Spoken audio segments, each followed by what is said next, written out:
Est-ce qu'on descend du singe, vous croyez qu'il y a eu une évolution parce que Dieu aurait créé l'univers? Parce que la France, il y a 200 ans, était totalement chrétienne. Tous les rois français étaient chrétiens. Même, ils étaient appelés la fille aînée de l'église catholique. Oui. Maintenant, la France est un pays totalement athée. Qu'est-ce que vous pensez, vous, par rapport à ce sujet et on a une montée de l'islam en France qui arrive. C'est malheureusement le cas, oui. Ils n'en fait rien pour. Enfin, nos gouvernements successifs, Oui. on en rien. Est-ce que vous pensez qu'il vaut mieux retourner comme avant, comme on était au Moyen-Âge, peut-être? Bah, ils sont du Moyen-Âge Oui. dans leur comportement. Donc, Oui, parce que la France était toujours un pays chrétien. Donc c'est possible que parce que les Français sont devenus athées, que peut-être Dieu maintenant enverrait une punition. Ils enverraient.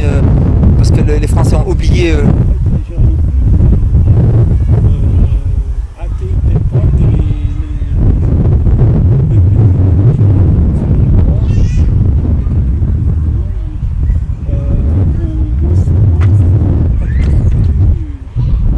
Ils ont perdu la foi. Oui. Ils ont parlé qu'il y a même des églises en France qui sont transformées en. Même la BNP Paribas, je ne sais plus quel arrondissement, c'est la banque qui a même acheté l'église, pleine de mosquées. Donc la France perd son patrimoine. ça qui est terrible. Et vous croyez. Est-ce que vous avez fait une examination? Est-ce que vous avez une preuve comme quoi tout vient du hasard? Que le singe. Est-ce qu'il y a des bananes chez vous qui se transforment en orange le lendemain? Non. Ça se transforme, l'estomac. L'évolution, oui. Moi j'ai connu une période, je suis parisien, j'ai connu une période où Paris, donc après, dans les années 50-60, Paris, c'était super Paris. Maintenant, Ils parlent de l'évolution des espèces. dans l'évolution au niveau des mentalités. Ah non, mais lui, il parle comme quoi on descend du singe. Ouais, je pense, oui. Enfin, du singe. Là, vous reliez les deux. Ça veut dire que est-ce que les meurtres des gens? C'est-à-dire qu'il y a une possibilité de bien se comporter ou mal se comporter. Comme à Paris dans les années 50, vous disiez que les gens se comportaient bien, maintenant mal. Donc est-ce que ça veut dire qu'on peut. Mais toujours dans la même espèce? Vous il y a des chihuahuas, des petits chiens, tout petits chihuahuas et des grands dobermans. Comme ça. Ça veut dire, est-ce qu'ils vont se transformer? Parce qu'on n'a jamais vu une transformation d'espèce, ce n'est pas visible. Donc, est-ce que vous avez une preuve comme quoi tout se transforme? Ou est-ce que c'est seulement une idée chimérique Qui se transforme, mais l'aspect physique, je ne sais pas s'il va. Si, il peut évoluer parce que si on arrive à guérir des maladies graves et que les gens ne meurent plus, peut-être que dans 200 ans, il y aura des gens qui auront 150 ans. Oui, c'est une bonne observation. Est-ce que notre planète Terre peut arriver comme ça par hasard? Il y a une explosion.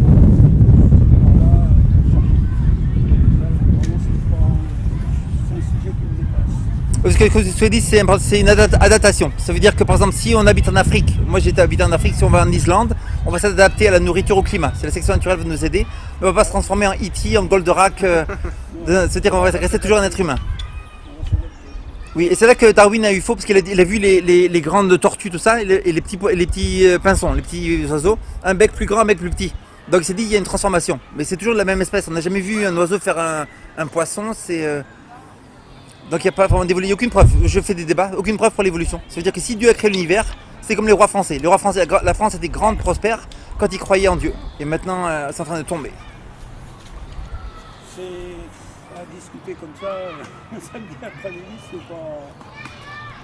Comme je n'étais pas du tout préparé à ce genre de questions, je ne sais pas, c'est possible. Enfin, de toute façon, tout est possible. Donc, peut-être que toutes les théories sont valables. C'est peut-être un mélange de ces théories qui fait que.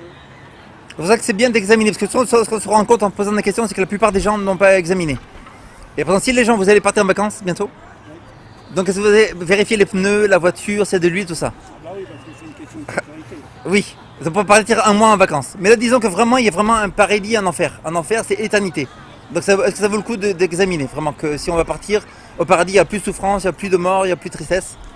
Ça a l'air une idée comme ça, mais si c'est réel, ça vaut le coup d'examiner. Comment savoir ce qui se passe, s'il y a l'enfer, s'il y a le paradis, comment savoir ce qui se passe dans ces endroits. Là, c'est que des théories bâties sur les idées des gens, donc suivant ce qu'ils ressentent. Donc, savoir ce qui est vrai, pas vrai. Oui, parce que c'est important parce qu'il n'y a que deux. Les physiciens disent que tout vient du hasard ou tout vient de Dieu. Il n'y a pas d'autre solution. S'il n'y a pas de hasard qui a tout créé l'univers, Dieu a créé l'univers. Vous avez la petite fille, est-ce qu'elle est sortie toute seule là? La hauteur, la couleur des cheveux, la couleur des yeux, la taille de la bouche? Il y a une touche du père, il y a une touche de la mère, il y a une touche aussi de grand-père, enfin des aïeux, de tout le monde.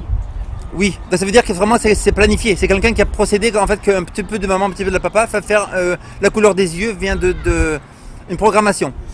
Formation de la nature. Est-ce que une bille peut arriver par hasard?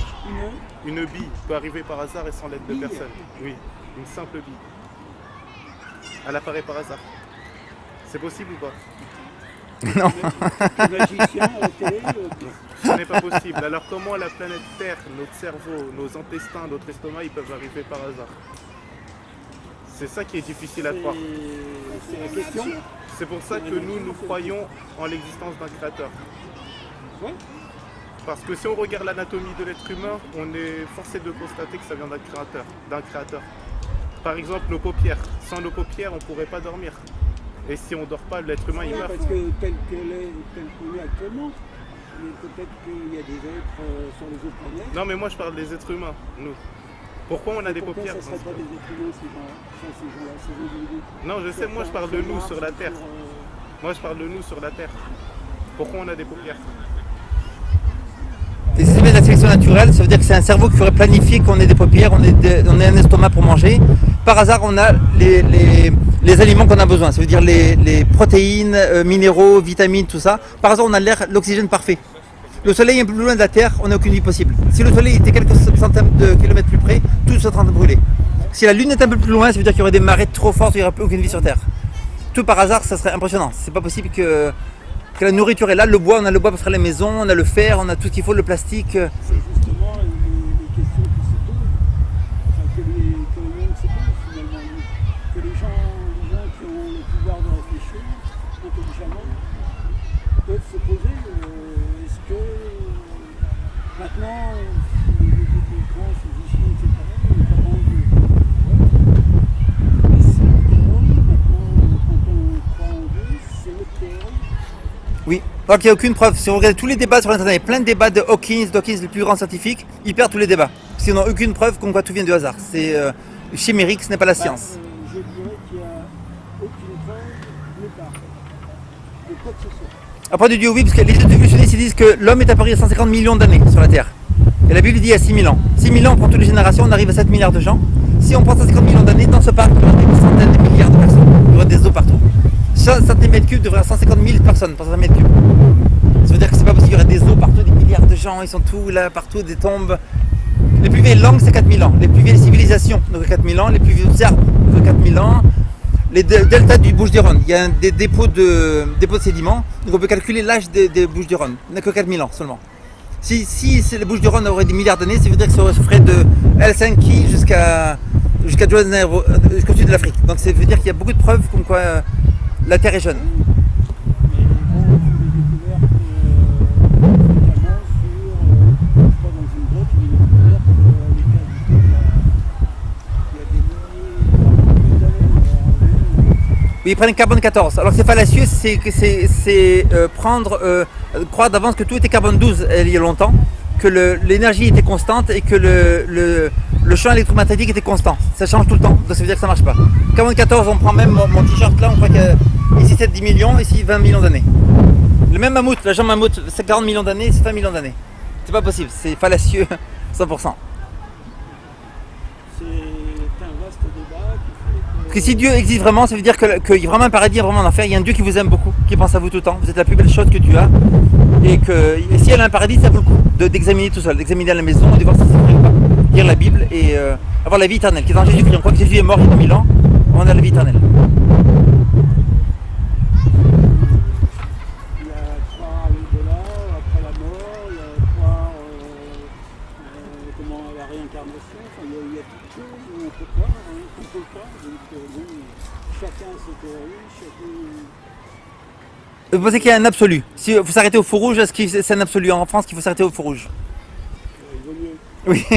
La plupart des gens, est-ce que les plupart des gens ont deux jambes? Donc c'est des absolus. y a des sujets. Si je vous dis, est-ce que vous préférez le rouge, le bleu, par exemple, c'est. Si je vous dis, est-ce que vous préférez une langue de genre, c'est l'absolu. Il n'y a pas de. C'est pas une préférence personnelle.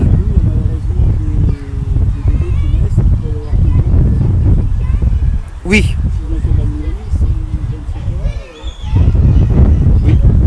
Ok, bénédiction à vous. Donc, Dieu vous bénisse. Donc c'est important, ça veut dire que la vie éternelle, Dieu vous aime beaucoup. Si vous croyez en Jésus, vous avez la vie éternelle, c'est très facile. Tous les rois français, tous les grands rois, Louis XIV, Henri IV, le grand protestant, il a cru en Dieu aussi.